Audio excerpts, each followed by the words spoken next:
তুমি কি কিছু বলবা? না স্যার। আতিক, জি স্যার। আসো। তুমি কি জন্য আসছো, কি বলতে আসছো সেটা আমি জানি।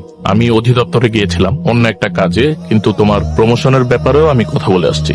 বিষয়টা হচ্ছে যে প্রমোশনের জন্য তো একটা পরীক্ষা দিতে হয়, তুমি তো জানো। তো সেই পরীক্ষার ব্যবস্থাটা করে ফেলেছি। তুমি পরীক্ষাটা দাও, পরীক্ষায় পাশ করে থাকলে তুমি প্রমোশনের ক্ষেত্রে একটা স্টেপ এগিয়ে থাকলে। ধন্যবাদ স্যার।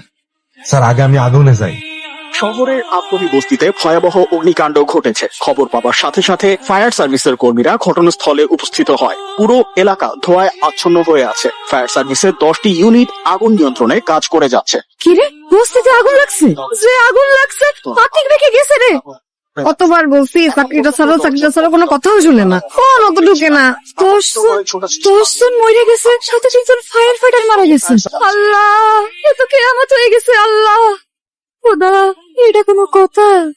এই বিউটি, বিউটি খা, শরীরটা তো দুর্বল হয়ে গেছে তো, নে খায়ালো। না খাইলে চলবো? কি অবস্থা? ভাই আপনি কেমন মানুষ বলেন তো? আরে কি করো, আস্তে।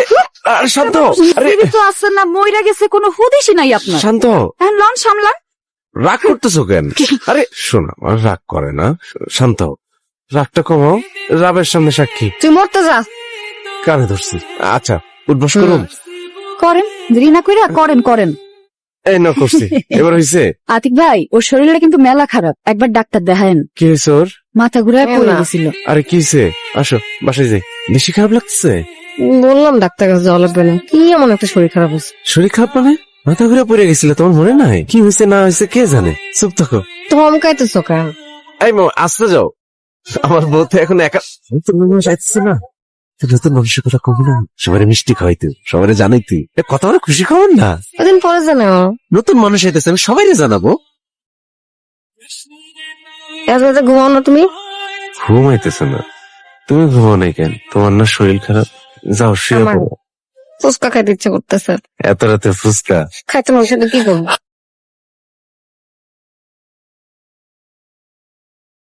চোখটা ফেরা তোর মতো হয়েছে। এই সময় রাগ চলে হয় বল? আতিক ভাই তো কাজে ব্যস্ত ছিল। ট্রেনিং থেকে সবকিছু ঠিকঠাক মতো অ্যাচিভ করতে পারছিলা? জি স্যার। তোমার ট্রেনিং এ অবশ্য পারফরমেন্স ভালো। তোমার মেয়ের নাম কি রাখলে? স্যার নামটা এখনো রাখা হয় নাই, তাই তার মা তার বাবু বাবু বলে ডাকে। নাম একটা রেখে দাও ভালো দেখে। আর কি, তোমার কি মন খারাপ? না স্যার, ওই ও আচ্ছা আচ্ছা আচ্ছা, বুঝতে পেরেছি। হ্যাঁ মানে এখন তো তোমার বেবি হয়ে গেছে, সংসারটা বড় হবে, আর একটু খরচটা বাড়বে। এই মুহূর্তে যদি তোমার প্রমোশনটা হয়ে যেত তাহলে ভালো হতো। হ্যাঁ মেহেদি, হ্যারিস, তাহলে তুমি তোমার ট্রেনিং এ যাও, আমি দেখছি। আর চিন্তা জি, করো স্যার। না। চুপ কেন?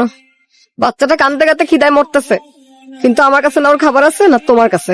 ডিউটিতে ছিলাম, দুধ কেনার সময় পাইনি। বাপ হিসেবে কোনো দায়িত্ব নাই না তোমার? কতদিন ধরে বলতেছি চাকরিটা ছাড়ো, কতদিন ধরে বলতেছি।